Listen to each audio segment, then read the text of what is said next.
Shall we begin? Football Feast.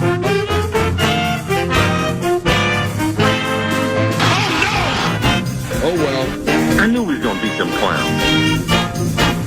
He's got big balls. Let's go. Let's go, everybody. Let's go. Good morning. Amen, brother. PA and Charch.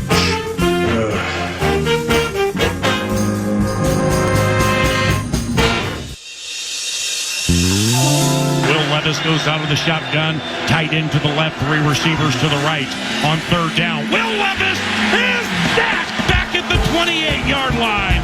Here comes Blake Cashman. Cashman with his third sack this season, and now the Titans are punting. Three receivers right, one left. Tajay Spears to the left of Will Levis on third down near the Vikings end zone. Levis back to pass. He's hit, and he's sacked. He's taken down. Second sack today. Patrick Jones with the sack, his sixth this season. That's a loss of 5. Darnold back to pass. Hit as he throws. Finds Addison over the middle. 25-20. Near side 10-5. Touchdown!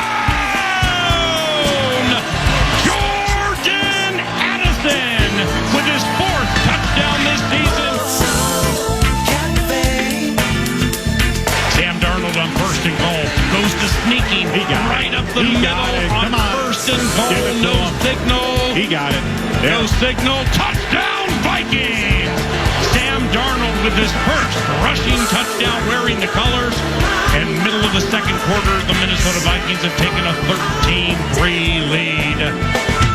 On third and 15, Levis back to pass. He's going to be sacked again. Yes, down he goes. Andrew Van Ginkel did it again.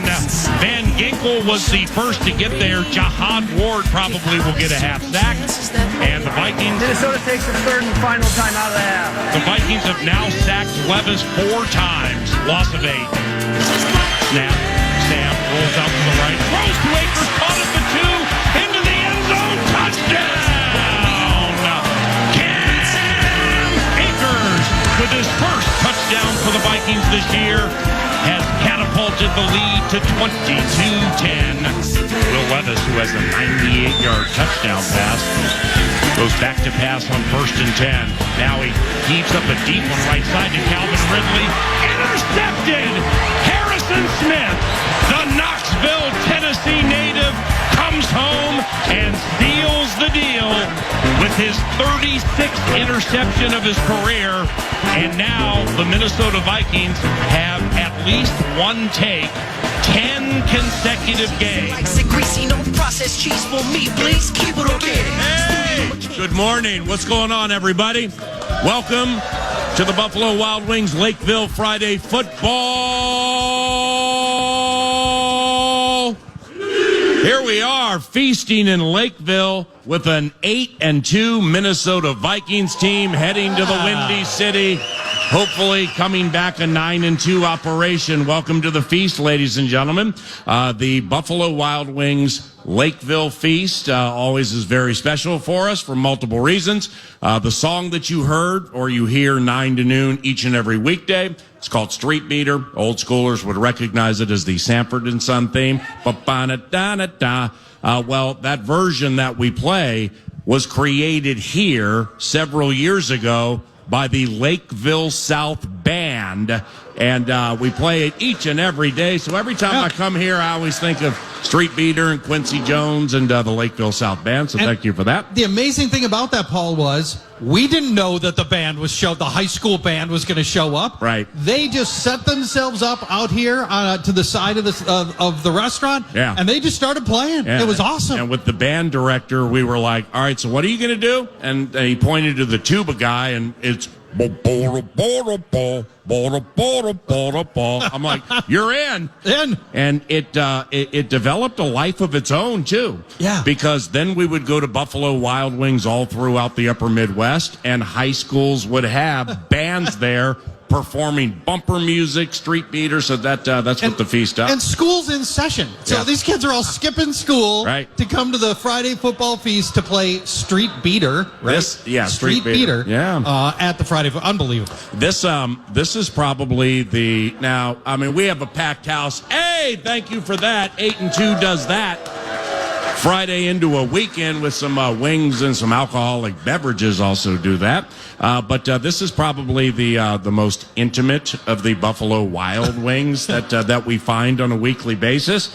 And that bar is by far the closest one to us when we execute our toil via the Friday football feast. And Paulie, I would imagine many a late evening memory undoubtedly has been made here in bar? Lakeville, right there at that bar. You know it. Already, we're so close to the bar already. Just from their breaths, I can tell we're already at a .05, and it's only like 9:10 right now. So, by 11 o'clock, it's going to be like a .15 heading our direction. Ladies and gentlemen, to my left, on sound, the incomparable stylings of Mr. Jared Wells. Ladies and gentlemen, he's J-Dub. Also, Nick Madden's street team, ladies and gentlemen, here to serve each and every need. He's Paul Charchi, and I'm Paul Allen. Mad producer is Eric Nordquist. He produces 9 to noon. He's back at the 651 Carpets Plus studios, and he's guiding the great ship Love Covenant, where he gets paid to stay up on the news, make sure the show sounds good, while scouring game logs for every available player in his beloved League Freak. I mean, that's a great gig if you can get it. And it's a beneficial Friday for all of us. You sound a little bitter, like you may be behind Nordo in the standings, because Nordo gets to kick back at least once a week and just make savvy basketball moves. A, the first statement is accurate. B, we meet next week, and I'm hoping I can say, welcome in, the water's warm. But he's beaten me a fair amount of times. Hey, Buffalo Wild Wings Lakeville, let's be authentic to start the presentation today. Hey, listen closely, please. Authenticity is going to rule. Here's the question. If you truly believe the Minnesota Vikings will win for a 5th consecutive time at Soldier Field, please make a lot of noise. They're in. They're sold.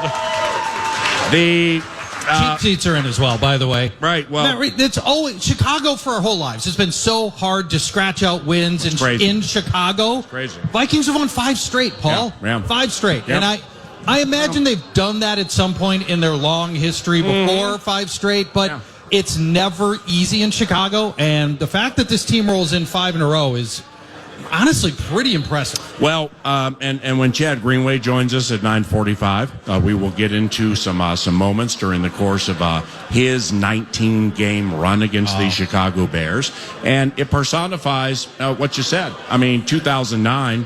The best Minnesota Vikings team we've seen since the 1998 presentation. Well, that's nearing the end of the season. Clearly, as we saw with how they advanced through the postseason, despite the cheating in the NFC title game. Yeah. That was a phenomenal Vikings team.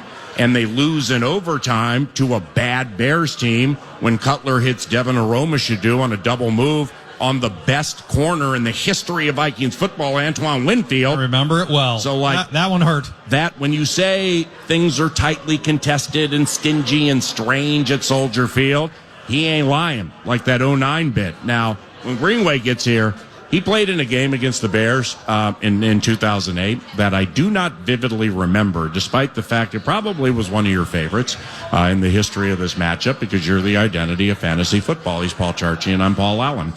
There were 99 combined points scored in the 2008 game. I already love that game. The Bears beat the Vikings 48-41. Oh. But here's reason why all that with that score, all that was glittering for the fantasy lover in you may not be gold. Because in that game, there were 3 touchdowns that were scored in very strange fashion. Like you had a when you could advance muffed punts. Charles Gordon muffed a punt. Something called Zachary Bowman got it into the end zone. Okay. Desmond Clark Desmond Clark. All right. So say you spotted up on Desmond Clark and touted him as an elite fantasy sleeper for whatever the reason. Catches one. 23 yards, heading to the end zone. Cedric Griffin smacks him at the goal line. He drops the ball. Something called Rasheed Davis for the Bears picks it up and goes in. How about that for a fantasy conundrum? Let's go. And also in that game, there was a Chris Cluey dropped a punt, decided he was going to run, and he dropped it, and something called Garrett Wolf picked it up for a 17-yard touchdown. All in that 99-point extravaganza. You have a dropped punt return by Garrett Wolf. Nobody cares in fantasy football. Zachary Bowman on a muff punt. Nobody cares. And Rasheed Davis scoring on a fumble recovery. Nobody cares. Is this the game where Cluey couldn't stop himself from punting to Devin Hester? No, that wasn't that. That was a different game. No, okay. But it was within the vicinity, within 5 years. Did Greenway overlap with Adrian's rookie year? Because Adrian's either first or second game was that epic Bears Soldier Field game where he was returning kicks. Yeah, it was like 261 total or 3 and change total with that kick, but that was 2007. So you're right, man. I mean, at Soldier Field, over the last 10 games at Soldier Field for the Vikings, and they've had some really good offenses over the last decade. Oh, yeah. They've only scored more than 20 points 2 times. Most recently, O'Connell's first year, 2022, they scored 29. So the fan base, authentically speaking, feels, yes, Bears 4-win operation, struggling, firing coordinators, and the Minnesota Vikings, the crowd feels, should roll in there and go to 9-2. Paul Charchian, what route to a 9-2 record do you envision for the Minnesota Vikings? Well, Or do you think they're going to lose? No, I think the Vikings are going to win. And the first thing they have to do is make Caleb Williams win the game by being the run defense the Vikings have been all year. Yeah. Which is really, we're heading into almost historic territory with this Vikings run defense. Are you holding that piece of Cashman brilliance for Greenway? Because if you are, no problem. It's that because last week when I shared with you, hey, when Cashman's not in the game, they give up first downs on third down 37.5% of the time. When he plays, it's 31%. Interception percentage without Cashman, 1.5%. With Cashman, 5.5%. But you want to unfurl? Yeah, no, we can also do it twice, and Alec might be interested too. Make it. Here's the Vikings run defense in 7 games with Cashman and 3 games without. Give it to us. In rushing yards per game, the Vikings are number 1, and this is running back rushing yards. Yeah. Rushing yards per game, 7 games with Cashman, 49 yards, Paul. That's it. Number 1 in the league. And without Cashman, it almost doubles. Well, more than doubles. 101 yards, right. 18th in the league. Jeez. Rushing yards per attempt with Cashman, 3.4. That's third best in the league. Without him, 4.6 yards per carry, and nobody 23rd. And nobody fumbling at the goal line for some no-namer ruining guillotine leagues in a game that has an 89 combined points. He says bitterly. Then last one I'll give you, rushing attempts. With Cashman, the Vikings see the fewest rushes in the league, 14 per game. Wow.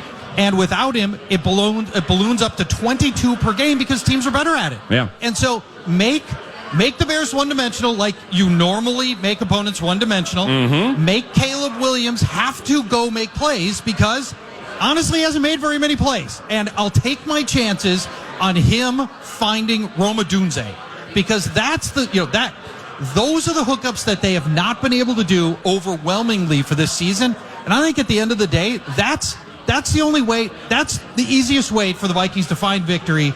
And I think that's the probable outcome here is that Caleb Williams just isn't going to have such a good day that he can go beat you. The Fantasy Feast is part of the TimberTech What's on Deck equation from Buffalo Wild Wings Lakeville, and that's around the corner. Vikes Bites, led by Nordos in the final hour. From a guest standpoint, on air, on site, on demand, and on fire, we will have Chad Greenway, one of the better defensive players in the history of this presentation. He'll be here about 30 minutes from now. followed by Alec Lewis from The Athletic and theathletic.com, middle part of the radio show. And Lavelli Neal III, columnist, Star Tribune, south side of Chicago native. A Beating the Bears segment unfurls at 11:30 with Wobble Wobble. He's Paul Charchi, and I'm Paul Allen. The on-site engineer is Jared Wells. Nick Madden's street team is here to serve your every need. And Nordo produces. Welcome to the Friday football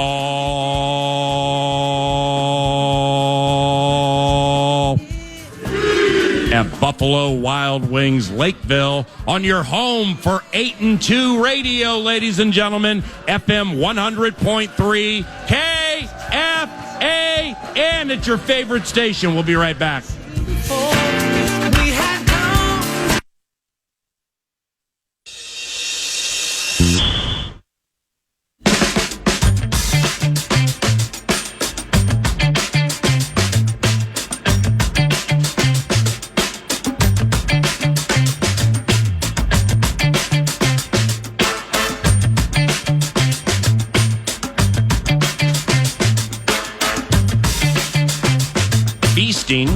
At Buffalo Wild Wings Lakeville, Minnesota Vikings and Chicago Bears.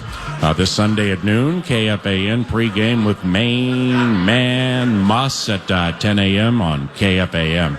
The fantasy football feast takes place right now with some pertinent questions for at Paul Charchian via the X machine. Please follow him as 9 to noon does. But first, now, Sylvie, I know you do a lot of Chicago radio. Yeah, I'm on the other one, Sylvie's 1000. I'm on the Score 670. But you are familiar with Waddle and Sylvie. I am. And actually, years ago, they used to have me on that show. So, yes, I am familiar. Yeah, and now they've opted for Scott Fish. They have. Yeah, They've upgraded to Scott Fish. All right, so Sylvie from Chicago radio juggernaut, Waddle and Sylvie, it's a drive time juggernaut, is still very staunch. All right, now listen to this closely and tell me what you think. And it's gonna be required to analyze what you've seen, what you know, and cast your gaze. Let's say 15, maybe a full season ahead as to which one of these you would want. And here it is. Okay. Sylvie, still very staunch. Caleb Williams is the right rookie quarterback to have. Caleb Williams is the right rookie quarterback to have of all of them. They're through 10 games. How do you see it, Ada Palais? No, that is not an accurate. That is not an objective, factual statement. Let's hold on. Okay, I'm glad you said that because we've had a coordinator fired. Okay, we've had some clipping penalties here in the young professional existence of Caleb Williams. Continue. We have seen better play, markedly better, like not even in the same universe, from Jaden Daniels, from Drake May, and from Bo Nix. Not markedly better play from Drake May, better play. Fair? Come on, man. No, that I don't. Really? Yes, but see, Williams doesn't have a lot of talent around him. Oh wait, right. Look at Drake May. Poor Drake May. His offensive line has 5 guys on injured reserve and another guy on the commissioner's exempt list. What? They're down. They're literally down to like 7th, 8th, 9th, 10th string offensive linemen. What? Drake May's throwing passes to Keyshawn Booty. Yeah. And Pop Douglas. Keyshawn Booty. Yeah. It is that Drake May has looked anything other than garbage. So you're building this up, right? So you're going to go, here's Drake May, and he's had these things with Bouquet, and that's already better than Caleb. Right. And then I already mentioned Jalen, but with Jaden Daniels, with his performances are on the decline a bit right now. That's why I said we need to cast our gaze when it comes to who you want to have next year and beyond. So Jaden Daniels, the numbers haven't been as good, but 2 things happened. One, a month ago, he suffered a pretty serious rib injury, and he's still playing through that. His offensive coordinator, Cliff Kingsbury, even addressed it yesterday, acknowledging that that's still a thing. But then the last 2 games, they've played Philly and Pittsburgh, arguably defense 1 and defense 2 in the league. Yeah. So, those defenses are going to humble a lot of people. And they made Jaden Daniels look moribund, and that's okay. And speaking of Pittsburgh, as in the Steelers, this will be narrowcasting. It's just you, myself, and Nordo back at the 651 Carpets Plus Studios. Just quick little baby covenant claps for our friend Kevin Stefanski getting a victory last night. Yes. Finally winning a game. Beating God, I the love Pittsburgh snow Steelers. football. It was The cool. best. I just felt so good for Kevin, but anyway. We wish for good things for Kevin, Yeah. and Okay, don't Things- turn this things will into get better. Deshaun Watson hate line. well, and it was I close. understand, and It you're was going to be close. right. And You're right, you're but we're smart. talking about the rookie, so please keep it on task. I know it's hard to do that. Jaden Daniels brings you the crazy rushing upside, but also that wonderful deep pass where he can break open games on the long reception to Terry McLaurin. Now, what they've got to do is get another good receiver in Washington, and I don't know if that's going to be through the draft or free agency. But where Daniels is struggling is when opponents just go, all right, we're going to take Terry McLaurin away from you, and this happened last week. Yeah, Quinyon Mitchell, the rookie for Philadelphia, erased Terry McLaurin from the field. Quite aware. And then Jaden had nowhere to go. Olamide Zacchaeus is not going to go win games. So they got to get more help on the other side of the field for him. And then there's Bo Nix. This is the hard one to talk about, Paul. Sean Payton has done a great job with Bo Nix. Well, no, he has. I mean, he's a quarterback savant, man. He's one of the great offensive minds in the history of the NFL, but he's still the anti-Vike. And he knows it, and he'd be happy to tell you about it as well. Okay. So Bo Nix, first 4 games. That's a good point. He was exactly the quarterback we feared he would be through the first 4 games. He was first read, dump off, 4 yards per pass. 4, Paul, that's me to you right now. That's it. Then he played the Raiders in week 5. Everything changed. They opened up the rest of the field to him. Since that game, he's 7.5 yards per pass. That puts him right in the middle of your NFL average at 7.5 yards per pass.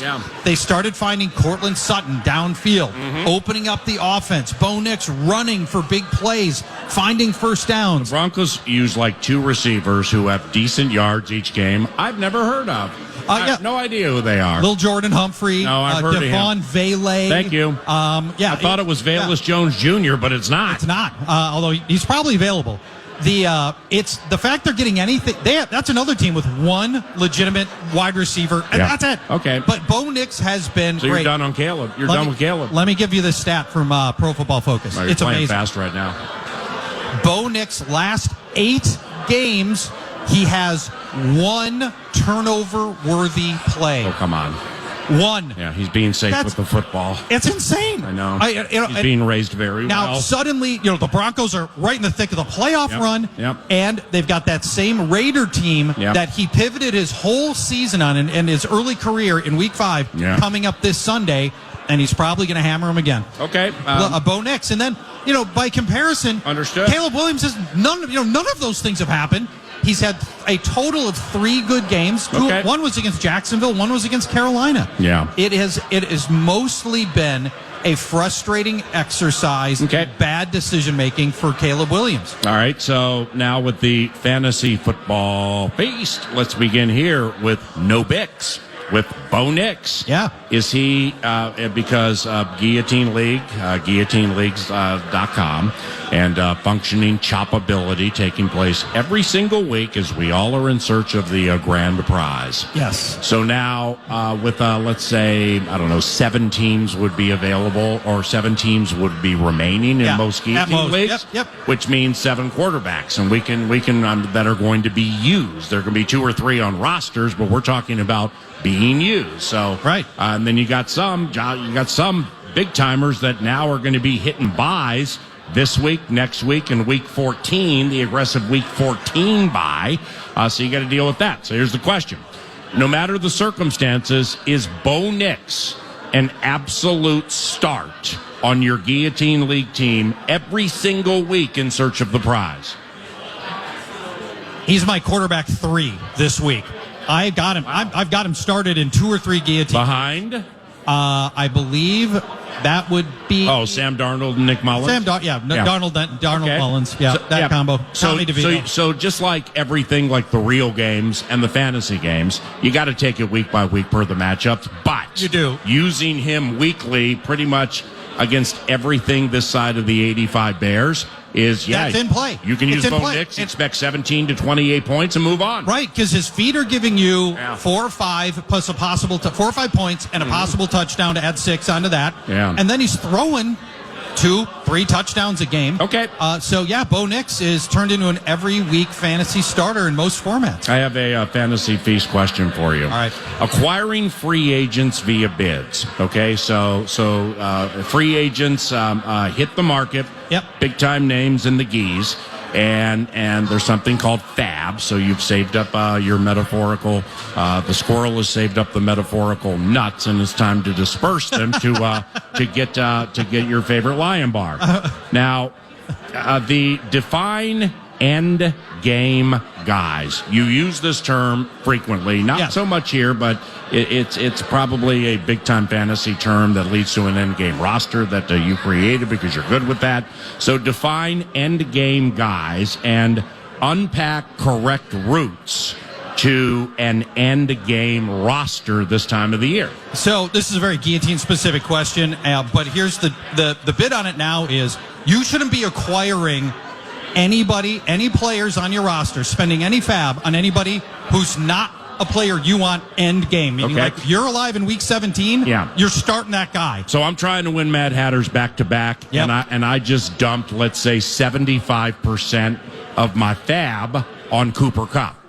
So forget the percentage, but that's an end-game guy. And Cooper Kupp's an end-game guy because you're going to start him every week from now to week 17. Okay. He would never leave your starting roster, even if you made it to the championship. You and one person left. Maybe it's you and Tatum at the very end. He would still be in your roster. So that's an end. Did she? Yeah, and she was very, very bitter about it. Oh, good. That's what we want. Well, because she's good. I mean, she's like in the near the finals every single year. I was happy that she got eliminated. Sorry. That's like when Aragoni gets knocked out of my leagues. I'm always glad to have him out. He got knocked out of Mad Hatters, and we threw a party. Yeah, no kidding. Yeah, he's a sharp. He is a sharp. Don't like that. So you don't want to be bidding. To put it in local terms, Jordan Addison's a good player. At guillotine at this stage, you shouldn't be spending money on Jordan Addison. Okay. You should be piling up for Justin Jefferson. Okay. End game guy. Okay, so obviously money management matters, and analyzing what others have and making sure you can get what you want, which I did with Super Special Cup or Coop. With somebody, I went $1 over just in case somebody goes all in on this guy. I want to make sure I get $1 more. Okay. Right. So then when you get to the non-end game guys, let's say Jordan Addison, let's say Jawan Jennings, let's say he's not an end game guy, but you want him on your squad. Like, how do you handle that? Here's how you handle it. $1.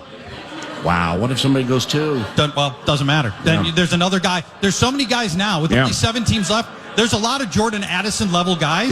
Just available. Available. Like Travis Kelce was available for the 6 p.m. bid. What? I'm sitting there mashing ad. You should have been. That's insane. I got beat. No way. I have no idea. I got wow. Beat. Yeah, the civil service. Well, he should not.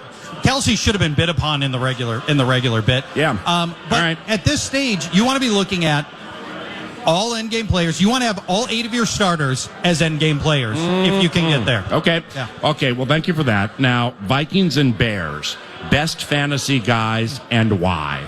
Well, it's almost all on the Vikings side. All right. Your best fantasy players. Obviously, Justin Jefferson goes without saying, but...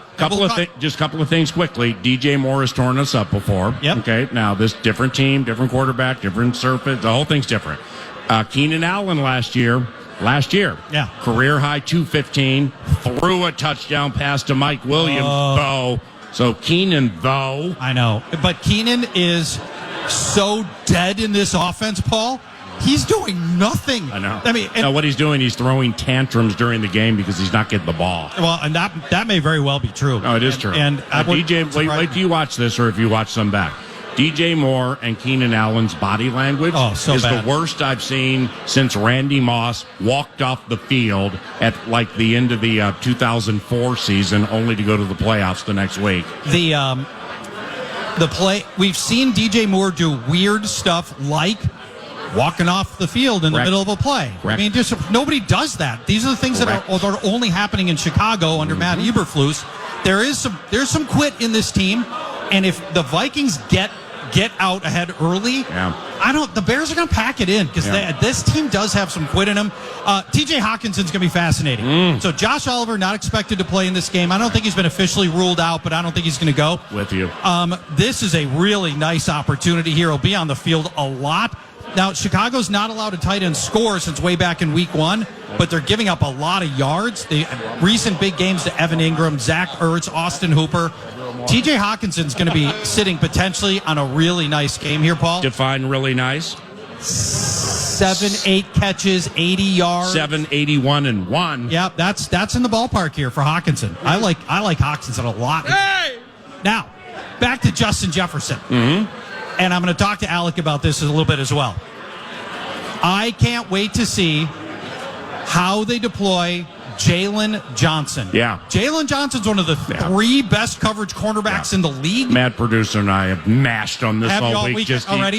Not like, hey, analytics are when Justin goes in motion to the left side of the field, and here's Jalen, here's what. No. Yeah. It's just been welcome. Please do it. Welcome in, the water's warm. I mean, you gave him a $70 and $80 million deal. Yep. You didn't give him that kind of money to get safety help every single play. Exactly. Just get in there. Yeah, that's how I feel about it too. Same. When I was doing Chicago radio this week, I'm like, this is why you paid Jalen Johnson, because he's one of the only guys that can play Justin Jefferson in man. So, this is why you paid him. Go do it. And they were like, well, we just had Ben Lieber on, and Ben said, no, just use bracket coverage on him. Put Jalen Johnson on Jordan Addison, take him off the field, and then go bracket JJ. Try to open up the middle of the field, and maybe that's the right answer. So I see what you're doing here with TJ. Yes. You're taking you're taking somebody else's trash and making it your fantasy treasure.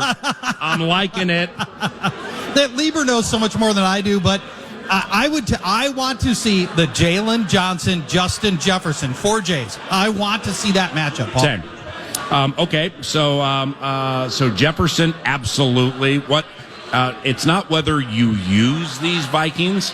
Like, what kind of a game do you have Justin on? Feels like he hasn't scored a touchdown in a month. It has been a long time, right? I'm getting tired of the 6 catches for 70 yards. Like to have the others are game. Eating because of that, so stop. Like to have the breakout game here, if you don't mind. My comparison here is how the Vikings attacked the Jets and Sauce Gardner a little bit with how they could attack Jalen Johnson. Go be physical with these corners. Put the ball up. Let Justin go win contested catches because he does. Go see if he can break a tackle after the catch. Jalen Johnson is not as soft as Sauce Gardner is after the catch, but I would still test him that way. Okay. And try to find out what you can get there. I'd also move Jefferson into the slot because Jalen won't go there. Kyler Gordon is good, but he's not Jalen Johnson good. And I would try to attack the slot with Jefferson lines up about a third of his plays in the slot anyway. Does he? I might run that up to about 45%. All right. Attack the slot a little bit too. Another fantasy feast question for A.E. Polywally. Is Travis Kelce, all right? Big name Travis Kelce. Yeah. Game logs have gotten better of late. I haven't watched the Chiefs of late. Actually, I watched on the flight back from Tennessee. I watched the ending of that game against Buffalo. It was terrific. But Kelce, is he a must start in head chop leagues? Yes, every week. Since Rashee Rice went down, that passing offense has basically gone through Kelce, except last week. It was. So he didn't have a month of bad game logs where it was 2 and 18. He did and at the beginning of the year before Rice got hurt. And then once Rice went down, it opened up the middle of the field for Kelce, and they've used him prodigiously, Paul. Right. And DeAndre Hopkins has done nothing except for one big game against Tampa. Juju Smith-Schuster, nothing. I mean, the other guys they've tried to bring in. Kareem Hunt, though. Kareem Hunt. That was a fantastic move by them. Yes and no. What happened? He has been arguably the least efficient starting running back in the NFL, despite getting the most touches of anybody. That's why he's ultimately getting good box scores. Pacheco comes back potentially this weekend, and Hunt's dead. Our guillotine leagues are nothing without you. Thank you for that information. Another marquee name, CeeDee Lamb.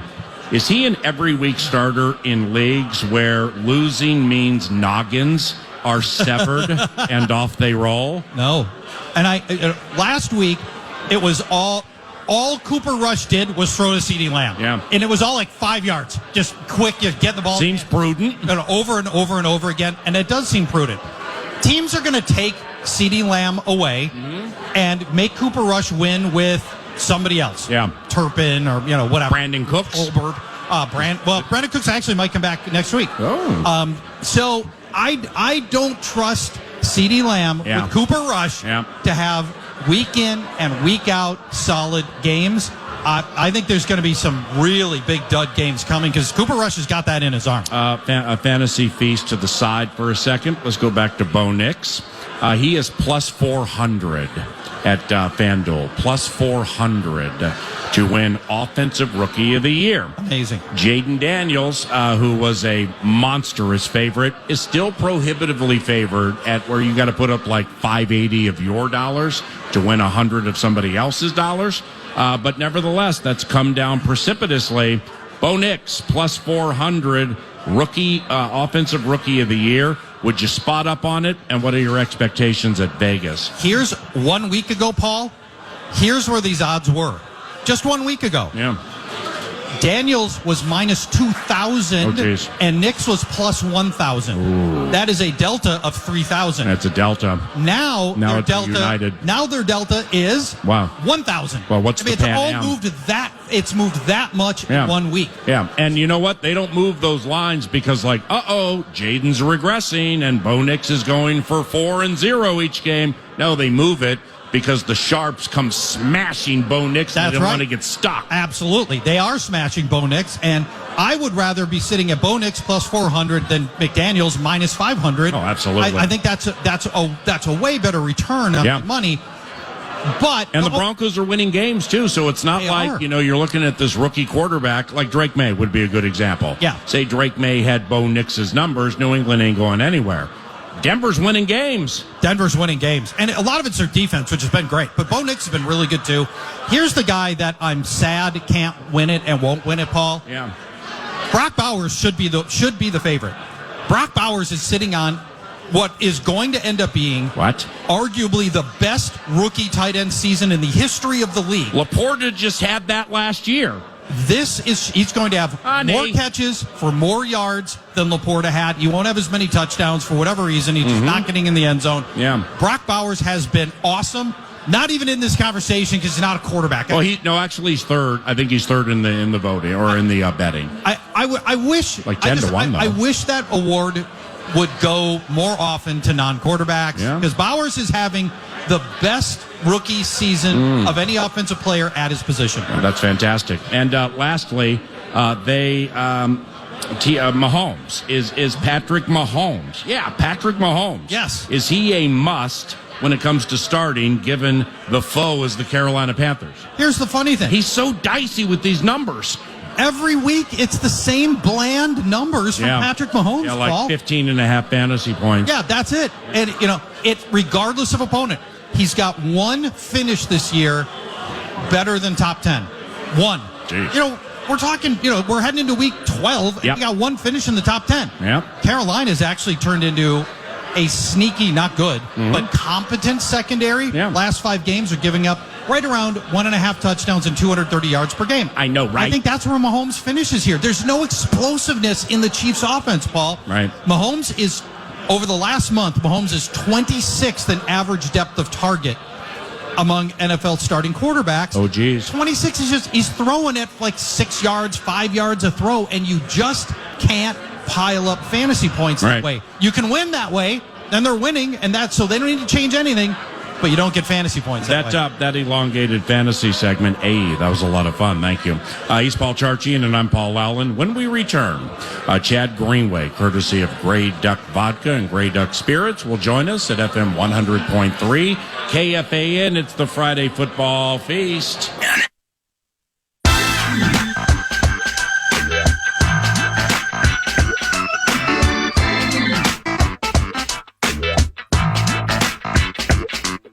Ladies and gentlemen, courtesy of Grey Duck Vodka, Bourbon, and Grey Duck Spirits, one of the great defensive players in the history of Vikings football. How about a round of applause for Chad Greenway?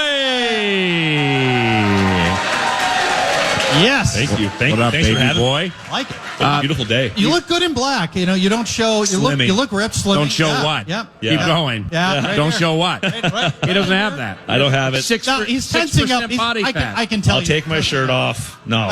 Take your shirt That's off. what I was trying to get at here. That's not gonna, I'm a married man. You know how we generally like to start when you roll around. Down memory lane we go. Oh, Soldier Field. Chad was. there you Let's go. skip this part. Chad, not really. Part of it. Chad was 9-10 lifetime. All right. Now he had a ballyhooed career. He was a first-round pick out of Iowa in 2006. Took the fattest of fat L's on the very first play of his career. It was on a kickoff in the first preseason game against the Raiders. ACL, though, out 06, debuts in 07, and here we are. So he's 9-10 lifetime against the Bears, 2-8 at Soldier Field. And we've, whether it's Ben Lieber Sorry, guys. or Nordo and I, we've talked out down memory lane we go, the old school Skull stories with the 07 game with Adrian and the kickoff, and Longwell walks off. You were in that game. 09, double move, Devin Aroma should do. Adrian fumbles by the sideline. Hunter Hillenmeyer, though. Man. But you know. That one hurt. Yeah, very good. So we've talked out some of these games. When I started looking back at some of your games against the Bears, I don't have vivid memories of a game where there were 89 combined points. I just don't have vivid memories of it. Let's see if you do. 2008, Bears beat you 48-41. You played in the game, and 8. You scored 41 and lost. well, yeah, but they scored 48. But one of them, Chris Cluey, drops a punt, tries to run, and it's picked up. It's a scoop and score by something called Garrett Wolf. Okay. Oh, yeah. Northern Illinois. Charles He played a Gordon. long time. Charles Gordon muffed a punt when you could advance those. Something called Zachary Bowman scooped it up, got into the end zone. And then Desmond Clark. Now, he's a tight end, which means this 23-yard hit very well could have been on Chad Greenway, but It wasn't. It wasn't. I didn't go Very back. quick to clarify. Yeah. Okay. No. So I remember Clark, that. So here's Clark inside the 10 to the 5. Cedric Griffin smacks him. Ball comes out, and then something called Rasheed Davis for them picks it up and gets in. So they had a fumble recovery touchdown, a recovery on a muffed punt touchdown, and a Cluey drop fumble recovery touchdown in that game. Are you kidding me? And good morning. I think morning. I think yeah, thanks for that. The thing about Soldier Field is like you just like wake the echoes of Soldier Field, and it just something works against you for this football team, and it just felt that way. 09 felt that way. Delamuva Roma should do. Thank you for that one. That was fun, and that literally ended up taking the Super Bowl from our grasp and a home field advantage. Oh wow! I think right. I think when you look back at my experience at Soldier Field, it always felt like there was just that one play that always happened, and then they get the crowd going. Just nasty crowd too. I mean, my wife's from Chicago. I don't like any of her family. I'm kidding. But they all, they're all Vikings now. But it just always felt like something happened. Yeah. And was it 08 with all those points? Was that a Lieber interception? Did you see that one? That might have been a Lieber pick game. Maybe. Lieber had a drop from Jay Cutler that could have changed the entire game. We played it on the air yesterday, and I can't remember the year.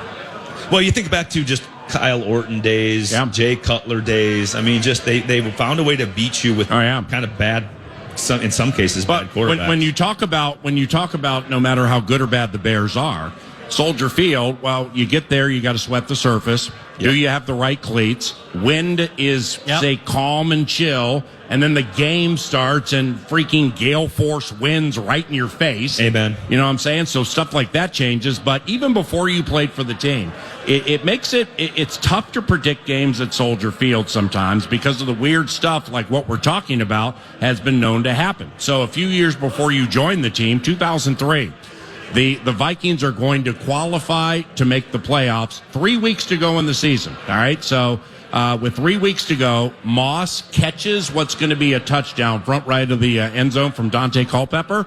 And this rookie from Louisiana Lafayette named Charles Peanut Tillman. Oh, we go. Okay. The greatest forced fumble corner in the fumble forcing corner in the history of the NFL. As Moss is coming down, Peanut rips it out, and they win the game. That's the game. So now the Vikings not only could have won the division that weekend, well, now the next week, I think they smack Chris Carter's Miami Dolphins.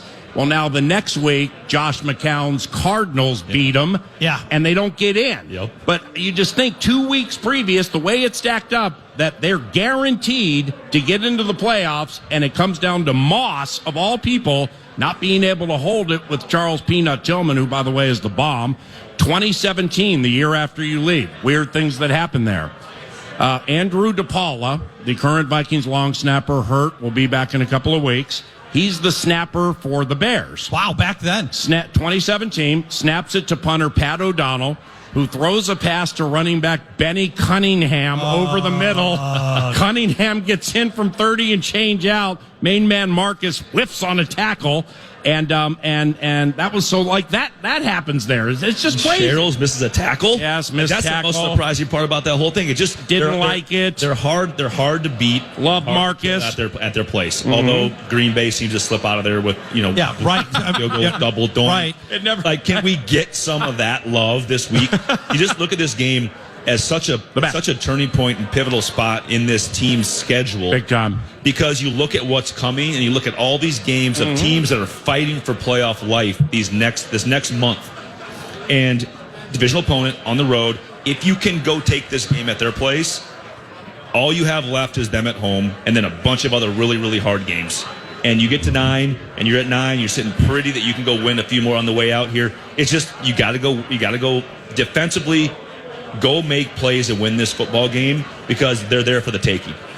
The other game in your history in Chicago that you got to mention, Adrian's 5th game as a pro. Yeah, 07. When he went berserk on that field. And 250.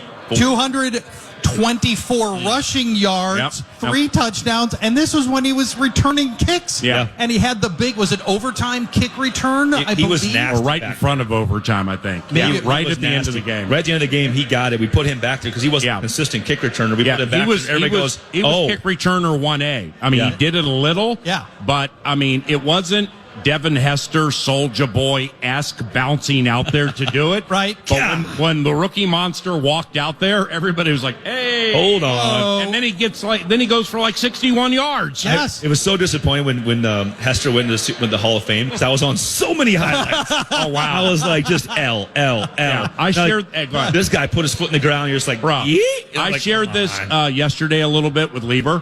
But when we were back in Jacksonville, Heath Farwell is the special teams coordinator for the Jags. So, all right, I think their punter's name's like Logan Cook, and they got this young kicker. I mean, their special team situation is probably the highlight of their team. I mean, they're really good on their kickers are really good. So we talked about that for like 8 seconds, and then the next 3.5 minutes, nothing but Devin Hester, nothing but missed calls, nothing but you remember this between the hash marks, and this guy did this, and it's the Jordan rules, the superstar calls went his way on returns. They would. You know, if it was a 51-49, you ain't gonna get it. Not gonna get it. The one I remember the most against him specifically was the outdoor game at then TCF Bank. Record setter. When they scooped off the snow to reveal the ice that we played on. That was fun. Brett Favre takes the L for his career. Yeah. From Corey Wooten of the Bears, future teammate of the Vikes. Future teamate of yours. Yes. And Aroma should do future teammate of yours. I remember trying to slide, make a tackle, land on my chest, and slid for like 10 yards of just ice. Fun. But then, why were my cleats so slippery? But Hester was doing all this. It was just like he's dancing. Like it was just the perfect surface. And just zoo for a touchdown. He can pirouette while you're just sliding around. All right, on the Vikings and Bears this weekend, we're going to get into that. Plus something very special moment for the Greenway household. We want to bring that up too when we return to Buffalo Wild Wings Lakeville. You're listening to the Friday Football Feast on KFAN.